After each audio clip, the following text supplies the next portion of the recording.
Hi there. Yep. So today I am going to be recording my essay, Finding the Road to Social Prosperity. It is something of a sequel essay to my previous essay, In Defense of the Authoritarian Impulse, attacking a similar topic from a different angle. Um, so we'll go ahead and get into this again. If you enjoy this essay, I do recommend you go back and read the other one. The other one's probably better to read first, but they do actually stand alone. So whatever works for you, here goes. And again, I wrote this last year in 2022 in the middle or so. If atomism and totalitarianism are the ditches on either side, what does the road look like? It is generally understood that there is a sort of natural tension between imposing top down order on a situation and letting that situation develop as it will develop without intervention. When we are dealing with systems that can be treated as aggregates, as conglomerations of something fungible, that you could notionally swap out the units being aggregated without changing the outcome of the system, imposing top down order on a situation makes a lot of sense. If you were trying to, say, heat a certain volume of liquid to a certain temperature, it will often be sufficient to have a single or small number of thermometer or thermostat units giving a feedback signal to the amount of power or fuel being fed into the unit that is heating the liquid. There is no use or purpose in tracking the individual particles, and even trying to track a given milliliter of liquid in the container is complete nonsense for such an application. The unit smaller than the unit being measured would simply disperse through the liquid, requiring you to not track, not the milliliter, but every member molecule that made up the milliliter that you designated as the one you cared about at the moment you designated it. Notice the options. There are units of measurement that it contextually makes sense to take measurements for because they are meaningfully persisting for a timescale relevant to the data you seek and the task you are attempting to both complete and gain confirmation that you have completed. But that if you try to take measurements at a level where they are less relevant to the outcome or data you seek, they will be valid for such a fleeting amount of time as to be nearly worthless. If by that time you've read the output, the system has already moved on to another state that is wildly dependent of the result that you got. This is primarily because where you chose to draw the lines did not correlate with the actual constraining mechanisms and influences on the system found in the world. It is a sort of variation on garbage in, garbage out, typified by a certain gag from the comedic sci fi story of The Hitchhiker's Guide to the Galaxy. A race of pan dimensional beings built a computer to calculate the answer to life, the universe, and everything. The computer was one of the more complex in the history of computing, but it still took on the order of 10,000 years to complete the calculation. The answer is 42. But what does that mean? It might help if you knew the question. Essentially, when you don't have a good grasp of what you are actually trying to measure, what factors you would expect to influence the outcomes, what determines the reading that your instruments will give, reasons why the answer that the instrument gives might be deceiving, and similar concerns, you are much more likely to mistake the meaning of an answer it gives. I won't go into the weeds of that aspect because science actually has an extensive tradition of making sure that assumptions from results are warranted and parsing through all of that. The point we will be homing in on is the insufficiency of most data collection systems to meet the requirements of a totalitarian system that could meaningfully decrease human suffering or increase human life satisfaction, and why systems are much more likely to be successful in their aims if they're aligned to integrate data from individual choices, status, and relations between them. This places a natural limit on the level of detail that one can manage from the top. Even actual attempts at totalitarian systems have run into the reality that the best they can do is grant authority to party members as a managerial class and hope that they stay loyal to the dictates coming from the top that the party members have agreed upon, whether an individual or a designated list of individuals. On the flip side, we have the very valid concern of atomism. That is, that individuals who face no cost to defecting against their fellow humans will lose their emotional and goal oriented connections with their fellow humans, especially as those fellow humans are willing to use them in pursuit of some ends that have nothing to do with the well being of the individual being used. Framed, not unfairly, by Thomas Hobbes as a war of all against all, this state of affairs is unstable. This is historically clear, and it is worth taking a look at why that is. Humans are naturally obligate social creatures, considered over their entire life history. During gestation and infancy, humans are completely dependent on the continued survival and goodwill of their mother. As they grow, humans are dependent upon those around them to teach them the way of life of their people, how to communicate with others, how not to enrage others into harming them, etc., even if the environment is one that has a good balance of naturally available food supplies that even a child could access without assistance.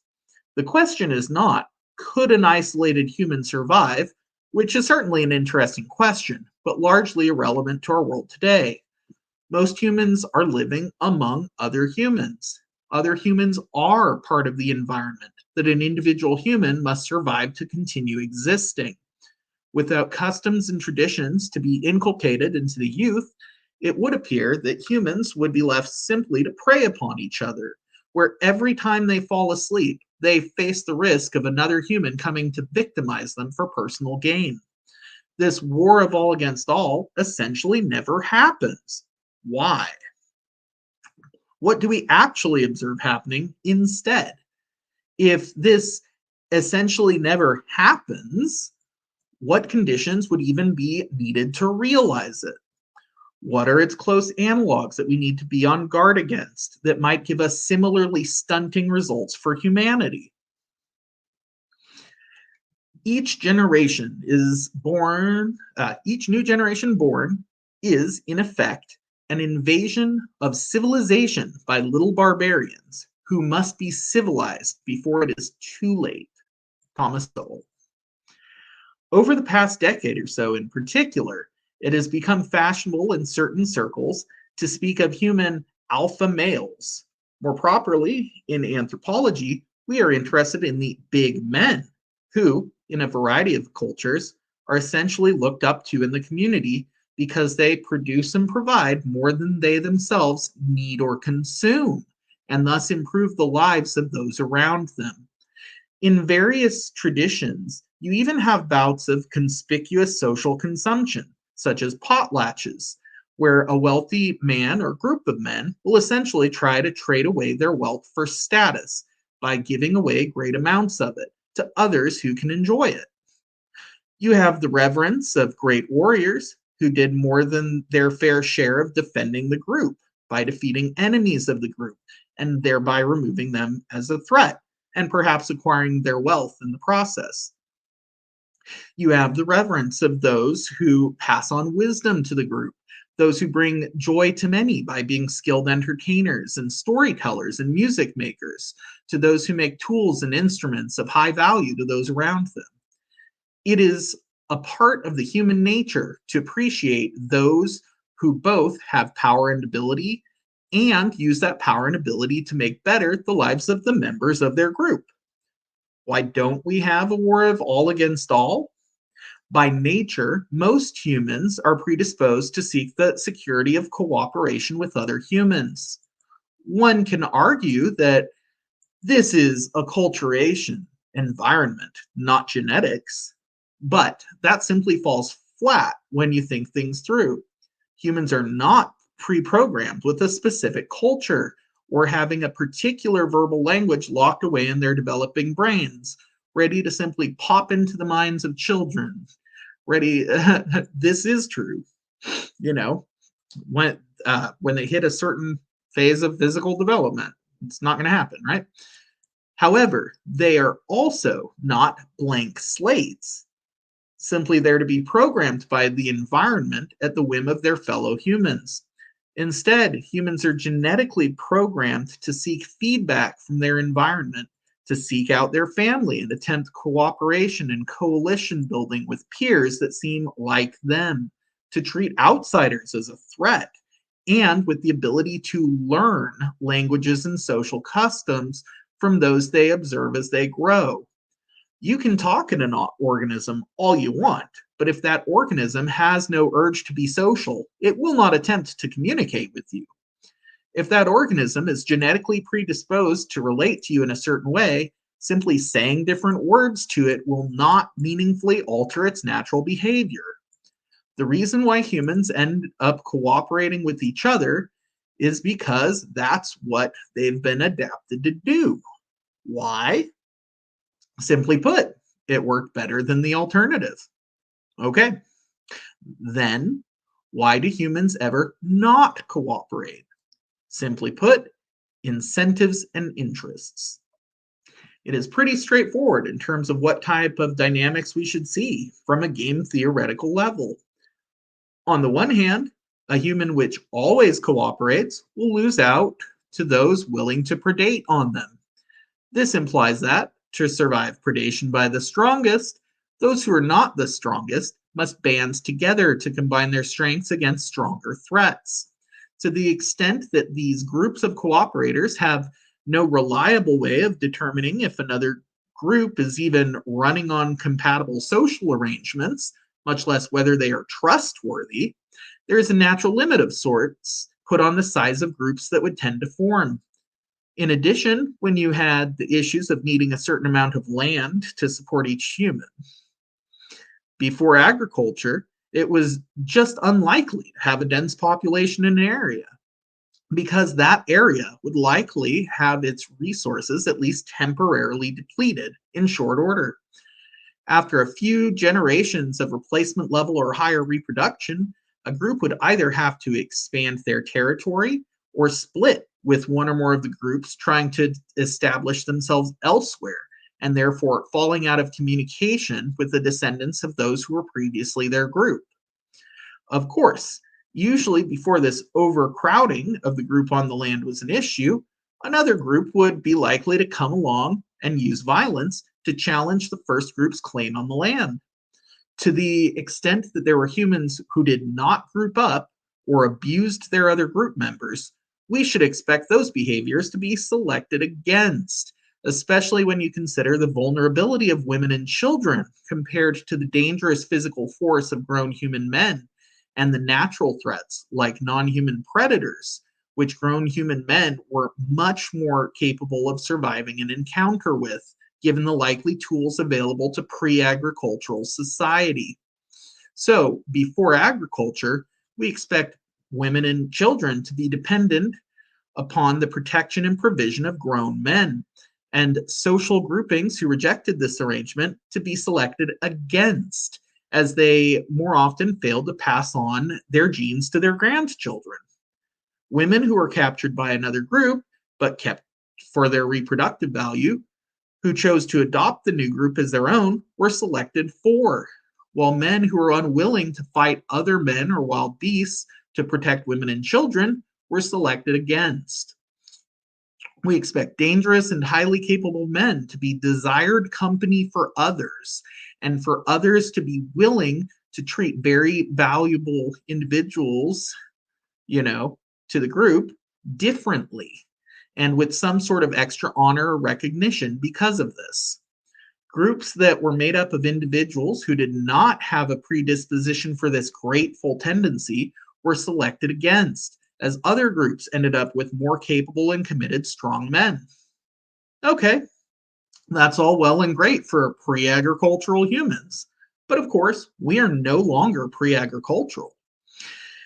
If humans were adapted to a pre agricultural environment, why did we start doing agriculture with all of the possibilities for different social structure that this enabled? For the purpose of this piece, I'm going to keep it at the tautological level. This piece is not focused on the details and causes of that transition and many others since, as technology is pushed forward, drastically changing the environment that many humans live in. For our purposes, many humans changed to an agricultural way of life because humans perceived that this would get them more of what they wanted than a purely mobile way of life. Moving around the place that you sleep and having to take your living situation with you every time you go is costly. However, staying in an area for too long was often a death sentence to humans depending on the environment to simply generate food. Going to the food meant that you were always on the move. Horticulture and similar, essentially incorporating the location of known plant food sources into the habits of your group and building a tradition of what to do to help those plants produce what humans need and making sure that the specific human group of humans got to eat it before competing humans or other animals do. That was apparently a huge edge, and over time it appears that these traditions evolved into something more like agriculture. Rather than having to always be on the move and hope that where you arrived did indeed have enough food and little enough threat to not kill your group, humans could make much better defensive positions, get a relatively reliable return of food on their work. Reasonable people have argued that actually humans sacrificed much nutrition in the transition from foreigner foragers and hunters to agrarians, and just generally have a stable place to have their people be. When the group isn't moving around as much, it is no longer a waste to build structures that last more than a year. It was also now possible to have larger groups above and beyond the roughly 150 people that human brains seem to cap out at in terms of active personal relationships, and which has been theorized as the approximate maximum likely group size pre agriculture. So, what does that mean we are actually dealing with in terms of humans? And what should we expect from them in the aggregate? We should expect that they have a predisposition towards putting a strong and valuable person in charge. And for reasons of intrinsic biology, we should expect the majority of people, including women, to be more naturally comfortable with the person in charge being a male, but only because males have historically been overwhelmingly likely to contribute to the group more than they use the resources of the group. We should expect a communal insistence that women and children should be protected and provided for. We should expect that the protection to extend both against outsiders and wild beasts, but also against defectors within the group who may choose to act in a predatory manner. This is critical because groups that did not curb their internal predators tended to be selected against, as their means of production and reproduction were squandered on those with different aims than the aims the group is organized around in the first place. To ward off the unwarranted assumption that the internal predators were all grown men, I'm going to review some of the possible ways for someone to defect. For any given against the other individual members of the group behavior, the consequences of the behavior were serious enough that deterrence and sanctions appropriate to those who cause a problem needed to be universal or nearly so. This has little to do with equality and everything to do with the value of what is being protected and the loss caused when people violated the restrictions and engaged in the problematic actions. It is true that a man is more likely to successfully harm a woman than the other way around. But a woman who snuck in on a man who was sleeping and did violence to him would most likely still be held accountable, especially if she maimed or killed them, as that directly reduces the resources of the group and might put his woman or women and children at risk of going without protection and or provision unless the rest of the group steps in. The same type of loss avoidance that motivates a restriction on maiming or killing a man without cause can also motivate social restrictions on maiming or killing women. They birth children who become men and women. Children that aren't yours, they grow up to be men and women, generally assaulting people in public for insufficient reason, making people feel an area is unsafe, taking property which is not yours to take, as people have an instinct to defend property with violence and seek to recovery plus revenge if someone takes something they have come to understand is rightfully theirs. Dangerous behavior with fire that risks spreading fire, damaging the property of others. Failing to cull diseased animals that might infect owners owned by other members in the group, and similar concerns where an individual action risks loss of some sort to all of the individual members of the group. In fact, we see that most agricultural and post agricultural societies do have laws which are very much like these. The concerns for restricting these types of behavior did not lessen as humans moved from hunting and gathering to agricultural and city life, but rather increased significantly, often due to a growing group size made possible by not having to move the living headquarters of the entire group on a regular basis. I am not trying to gloss over the issue of people being seen as property and how this technology was made viable by the agricultural way of life. But the fact is, we have not currently eliminated slavery worldwide, and such an abolition would require changes to cultures which seem to have little desire to change. I think that the important takeaway about slavery in this context is that in most cases, slaves were outsiders. In a case where one could have simply eliminated one's competing human group, you might choose to keep some of them because they were of value to you for some reason. Pre agriculture, it was more likely that one would simply keep the women for their reproductive value. But with the dawn of agriculture, grown men who preferred to live rather than die could also be used for labor in the field.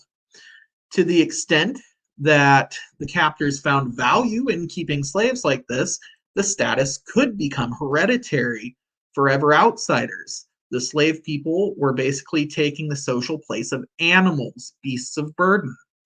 As the productive centers of civilization moved into the big cities and factories, it became increasingly impractical to attempt to simply physically restrain slaves onto a specific property. In many of the great centers of civilization in the past, slaves in big cities were essentially just born into their professions as servants, public or private, who could not quit their jobs, had no political power or status, but could basically otherwise go about their lives as long as they completed the work that others depended on them to maintain. In other cases, slavery could come about because of a debt owed between members of a society, but I think it is important to realize the dynamic of why that happened. In societies where slavery as a payment for debt was honored as a valid social phenomenon, it was likely that instead of having a single centralized leader that everyone looked to as a source of cohesion, each individual clan or tribe had their own leadership, and that the tribes or clans treated each other as rivals, outsiders. On the other hand, if one genuinely wanted to become a member of a clan or tribe, perhaps wishing to marry into it, one might very well commit to a certain period of submission to the leadership of that tribe, along with living a lifestyle of service to make oneself clearly more useful than the resources one is consuming in the meantime. It is easy enough to say slavery has no place in our society today. Why making lighter comments seems off the mark, as different cultures handle slavery so differently and treated the individuals involved so differently. And in many places, the responsibility that men have for protecting women is wrapped up in traditions of women submitting to men. So, setting aside the idea of humans owning other humans as property, since most people who will be reading this would prefer to avoid that arrangement, we should expect humans to have a natural tendency to align themselves with humans that can contribute more than they take, to the group that the chooser has a confident and secure membership in. We should also expect humans to support systems which look to punish actors who engage in actions that harm others in the group more than they help. And we should expect serious or repeat violators of group well being to lose the status of being in the group. History is full of groups who had these kind of arrangements, and the apparent exceptions are also worth parsing. As the size of society grows, it becomes more and more important that someone making decisions on behalf of the group have a working knowledge of the consequences of actions and social policies to the group. If an individual has gathered enough reputation for leadership, delegation, or management, they might not even have to be good at actions that individuals might pursue to seek their own self substance or political, personal enrichment in order to gain a leadership position. In small groups, if there is a man of great character who is able to raise a son to know what he knows, to take on the wisdom of the ancestors that has been passed down, father to son, for generations, when the legacy of that leader family is one of prosperity and enjoyment for the group, popular opinion might be in favor of letting the leader hand down the mantle of leadership as long as they're keep getting positive results from letting them lead. Humans' tendency for risk aversion will deter them from trying to organize an attack on the authority of the leader. Battles within a group, including limited battles over who will lead, can be absolutely devastating to the group. The more support that a leader has, the less likely an attempt will be made to unseat them from their role, and the less likely such an attempt would be to succeed, especially since those who loved the leader may not seek to allow the new leader to be one of those who opposed the leader. By opposing the beloved leader, such an insider group makes themselves into outsiders in the name of those who supported the leader. Leadership does not seem to scale naturally much past the 150-person typical social world that humans seem to be well equipped for. The traditional remedy for this was delegation of authority.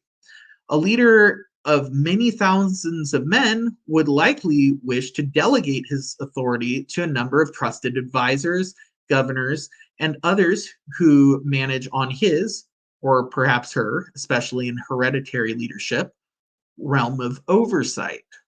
Such a leader must delegate effectively, or those he lends his authority to may violate his trust and use their provisional authority towards means which are not in the interests of the group, or at least in the interests of the group as conceived by the leader. If authority is delegated to traitors within, people who engage in predatory behavior for personal reasons, or who engage in sabotaging behavior in the service of another group, at best, the leader will need to deal harshly with such traitors when they are caught to dissuade others from attempting such damaging behaviors. As the group grows in size, additional layers of authority would be needed in order to keep all hierarchies reporting to a single leader, but keeping each layer of authority at a number of people who can be effectively managed by those above them. Especially before computerized records, trying to assign individuals to representatives of the leader on a top down basis would be absolutely burdensome to the point of being a joke. What happens in practicality is that instead of assigning every individual nominally under the leadership of a given great leader to one of their subsidiary authorities, the leader will divide up specific areas of responsibility for his proxies. Some he will assign to ensuring that certain socially necessary functions are able to be provided for and maintained. Others he will assign to specific zone of geography to be responsible for keeping the peace and to make sure that the leader's dictates are being reliably enforced in that area. As long as the power and responsibility go together, that is, as long as a person's assigned rights are contingent upon them meeting the assigned duties that accompany them, there is a natural process of weeding out unfit leaders or groups that fail to remove unfit leaders. So far, I have been writing of a situation where the idea of accountability is met. We have seen the evidence that accountability seems to be the only game in town, in that groups that reject accountability seem to be at best size limited, and because of this, doomed to being conquered and subsumed or liquidated by larger groups over any reasonable period of time, a few generations at most. The need to push back against leaders of very large groups, such as a king over a collection of feudal lords, has meant that there is space for innovation in terms of how exactly the leader and their various proxy leaders actually end up relating. In some cultures and contexts, we see the leader rally the masses against their proxies who don't fall in line with the leader's dictates. In others, we see the masses siding with the feudal leaders who have earned their loyalty against a distant leader and his closer agents, whom the people feel are distant, out of touch, and do not have their best interests in mind. If someone was still of the opinion, going into this essay, that maybe just having the most force to bring to bear as an individual would be a reliable way to end up alive and in charge, I hope that they are now dissuaded. What does prosperous leadership require? What does prosperous leadership preclude? Prosperous leadership requires, first and foremost, a general confidence in the leader by those who follow them. The people have to feel as though their leader is leading for them. A majority of those who have taken it upon themselves to be responsible citizens, the type that take on the public role of watchguarding the health of their society, will need to believe that they are better off with their current leader than they would be if they took drastic action to replace the leader. As the technology of leadership has increased, there have been a number of novel developments in something that can resemble an arms race at times. People have continued to explore new ways to hold leadership accountable for the authority that the masses choose to recognize, and leadership has continued to look for additional tools to secure their own power, both by keeping their following masses happy with their leadership and by having independent force and information sources kept as secret and secure from the masses as can be managed. To many in the early 1900s, it seemed that we were destined for a future where those in leadership of too big to fail societies had an increasingly absolute control over every aspect of the lives of their masses, since rapid technological advances seemed to be enabling them to increasingly do exactly that. However, in the process, they failed to account for the selected for human tendency to filter out ineffective or malicious leadership by essentially reducing the group to only the group of insiders who support the leader, commonly the party. They actually failed in their efforts to have the state become the totality and instead managed to fission their society into two separate groups. Defectors against the party were met with force, treated as outsiders, which sort of makes sense until one realizes that this was in response to the party treating them like outsiders in the first place by putting the interests and aims of the party above that of the entire citizenry. So, really, you have a sort of autoimmune type of situation going on. The masses perceive the leadership as a cancer, and the leadership perceives discontents among the masses as being defective parts in their notional, carefully designed social machine of a system. Sure, totalitarians and their party of supporters may further make use of technology to identify dissenters and to select against them within society. What we've seen, however, is that this is exactly what we would do if we wanted society to fail due to poor leadership. By attacking all critics of the current leadership and removing their ability to provide valid feedback in the future, a leader and their party may effectively negate their own society's immune system and succumb to the cancer that they themselves are pushing by using the non party parts of the society as though they were the property of the party, with extensive efforts on the part of the leader and the leader's party to avoid being held accountable for their failure to deliver prosperity to the people. If simply allowed to go about their plans, an ideological party that comes to power could burn through a large amount of the subservient society's common capital, leaving the society poorer every year, perhaps in ways that won't be well understood in the moment, but are experienced as harsh limitations when someone attempts to call upon resources that were not maintained under party leadership.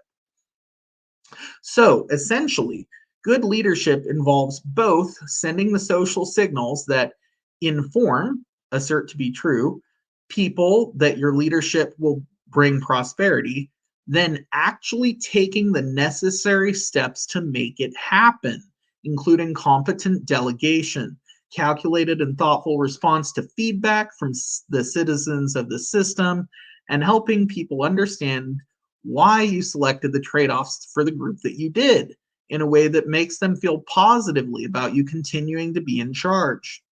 Unfortunately, if the system does not have the incentives properly aligned, there can be significant temptation for prospective leaders, in particular, to focus on signaling that people should be happy with their leadership at the expense of the other facts, as though a public relations campaign can negate the consequences of putting optics over leadership that leads to prosperity. This is not a random event. There are essentially two polarities of leadership in this context. On one pole, you have in the interest of the citizenry at large, equally or nearly equally weighted. On the other pole, you have in the interest of special smaller groups. I will simplify these for this piece to CIF, citizen interest focused, and ISG, interests of smaller groups. A society of perfectly split, citizen interest focused seems like an obvious fairy tale given the constraints of information gathering and processing, even if individuals could be counted on to give honest and reliable reports, which would be absolutely silly to assume given incentives versus methods of detecting those following incentives to cheat.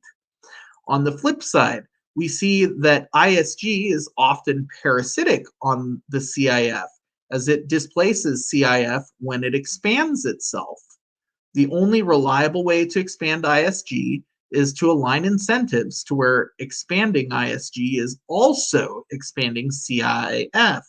And this requires following the data and not ideology. When people put ideology before efficacy at expanding CIF, the ISG will be reliably rivalrous with at least some aspects of CIF, depending on how far the ideology asserts the optimal is compared to the optimal CIF, as seen by the aggregate of the citizenry. People will gladly trade their individual political power away to a competent ruling party who reliably brings prosperity. But this essentially precludes those who refuse to align their ideology with efficacy. Similarly, anyone who is trying to sell you the idea that Their ideology uniquely optimizes the well beings of the citizenry more than the citizens will ever understand, is trying to hijack the system for their own ISG and are charlatans.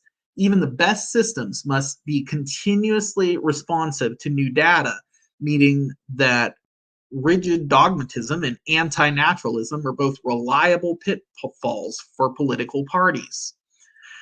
By now, I'm sure it has occurred to many that any prospective ruler or ruling party will have its practical prospects limited by the characteristics of the citizens themselves. I cannot hope to give a serious review as a subsection of a single piece to the scope of this detail. What I will do is focus in on some of the most critical higher level aspects that assume that the details are handled for some higher order ideas that are highly relevant to the topic. The most necessary component is having a populace with proper understanding of and respect for the minimal contributions to the group that a citizen should be reliably producing, and to have this framed in such a way that the citizen feels it is in their own interest to produce this contribution. I do intend to do a full piece on that topic, but it is mostly beyond the scope of this current piece. The big point that needs to be made here is the following: individual citizens also influence each other. One of the clearest sets of data to come out of anthropology is that humans do not simply receive information from leadership, but in fact take the assertions from leadership, discuss them among themselves, form opinions that integrate the opinions of others in competition with each other, and otherwise produce conversations that are centered around assessing and critiquing the decisions of the leadership, especially those that affect the everyday lives of the citizens. If a leader is not considering this dynamic, they may believe that they can simply make declarations and have the followers all act as though the declarations are congruent with reality. To the extent that the leader declares that something should happen, and then the party apparatus hands down those orders, and everyone just follows their orders, this is actually quite close to being true. So let it be written, so let it be done.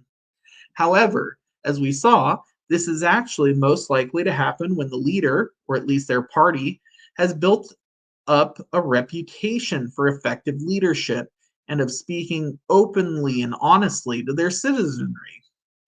To the extent that their past proclamations have conflicted with observable reality, the willingness of the people to believe them will be undermined. To the extent that their party also endorses assertions which turn out to be incongruent with observation, their party will also lose credibility. The party then faces a crossroads. Do they apologize for past mistakes and pledge to do better in the future, with their credibility being further in question if they don't live up to the new promises? Or do they attack those who ask inconvenient questions, destroying the feedback mechanism from the people that is their only hope of maintaining the confidence of those they presume to lead/rule? The reason that totalitarianism has such limited viability is that a core component of maintaining a strong social hierarchy, feedback from the population, is so directly disruptive towards any approach which feels threatened by dissenting opinions. When those dissenting opinions are focused on improving the system gains the necessary information to keep people on the side of the system. When individuals lose faith in the system, especially if they feel used by it rather than feeling they gain from its existence, their dissenting opinions will be aimed at tearing the system down for the benefit of the citizenry, leaving the regime propping up the system as enemies of the people in the minds of those who have given up on the system. If the system cannot hold the hearts and minds of most people, it will end up becoming the outsider itself and fall to the resistance of the individuals whose compliance is required to keep the system running. So, leadership is constrained, at the very least, by having to convince the people that they will bring prosperity, gathering the information that they need to do that, convincing people that it is in their own personal self interest to play their part in the system, and convincing people that they should actively oppose and thwart those who seek to overturn or replace the system. There is a tension between those aspects, and many regime and parties have looked to sacrifice one element to better focus on others, and fallen in the process, being replaced by more sustainable systems. Often, if one of these tasks is in conflict with their ideology, a leader or party will simply replace one of these functions with an ad baculum, an appeal to the stick, get with our program, or you will get hurt. We have already discussed how this can quickly spiral into a loss of confidence in the leadership slash government, a disruption in the information that they need to properly respond to a changing environment that society as a whole faces, and the eventual collapse, conquering, or drastic reformation that such a government will face, often involving the replacement of the individuals filling leadership roles.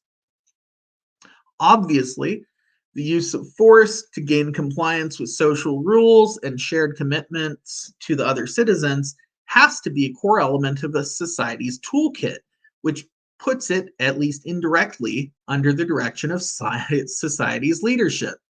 This poses the conundrum.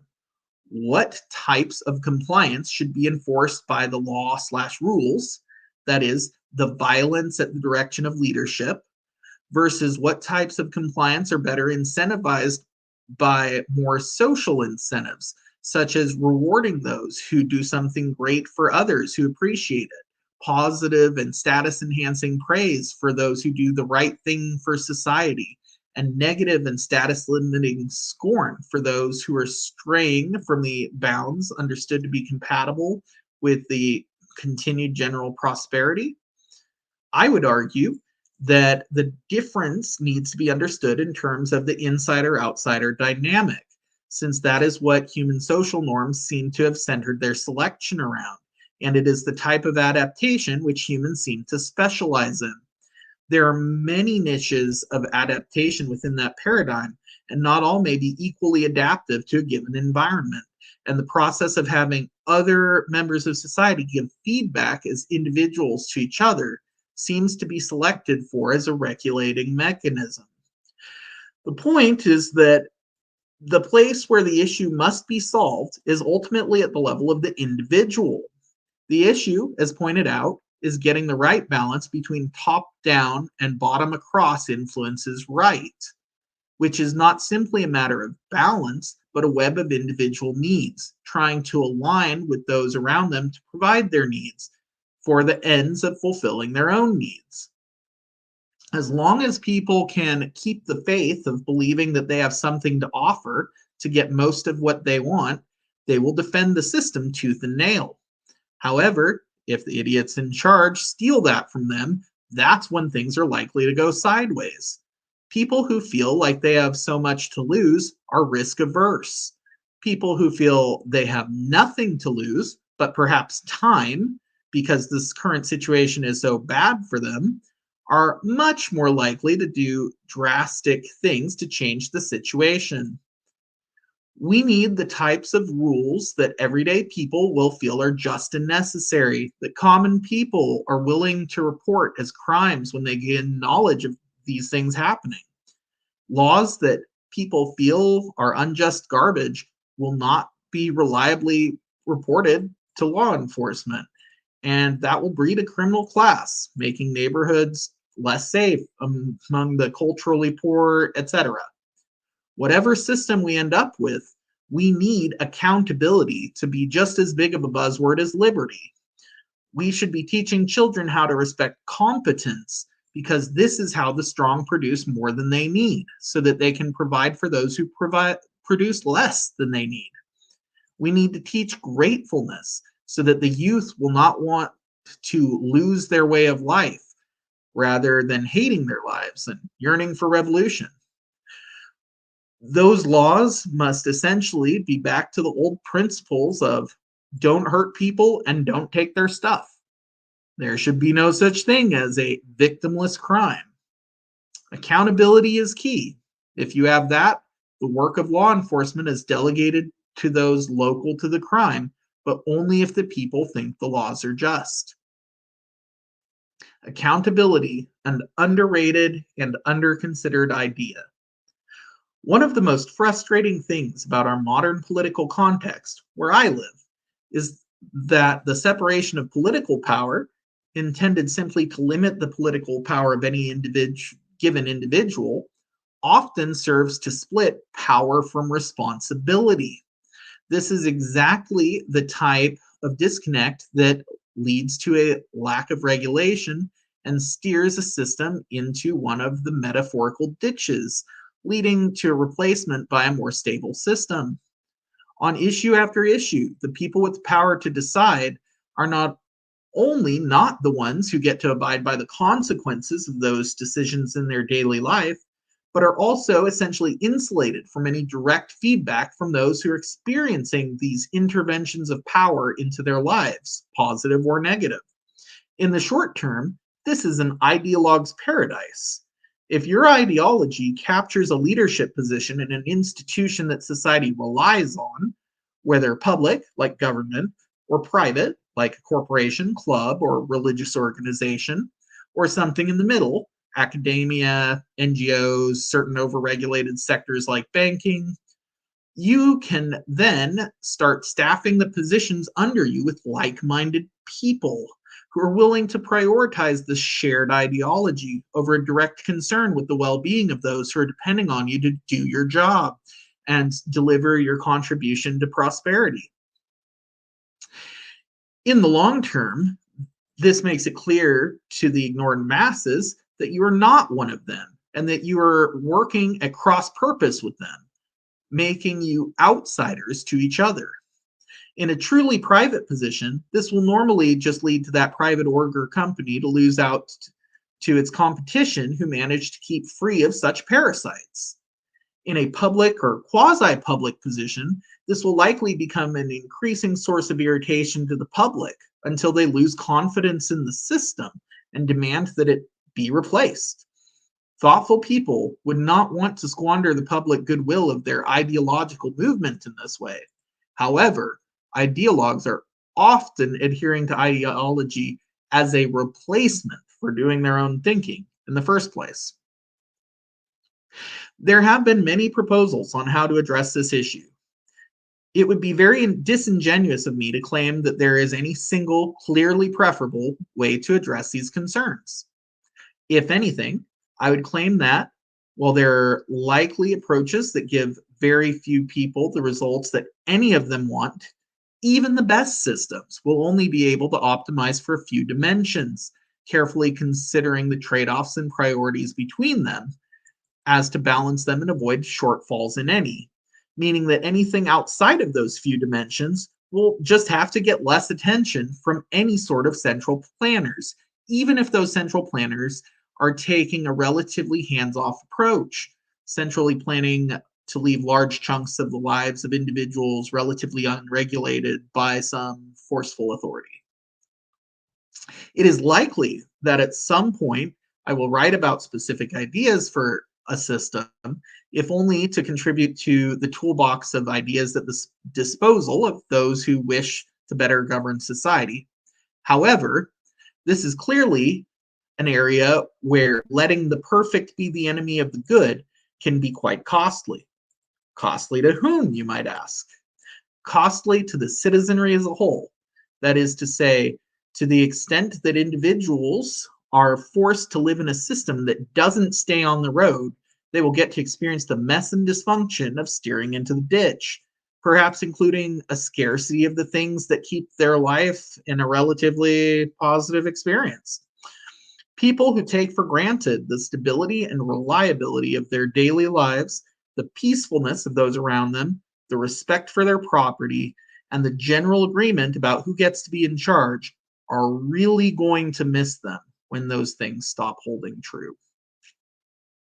Alrighty, thanks for sticking with it and listening to my essay. Hope you enjoyed it. Hope you stick around and enjoy some other stuff on the channel. Catch you later.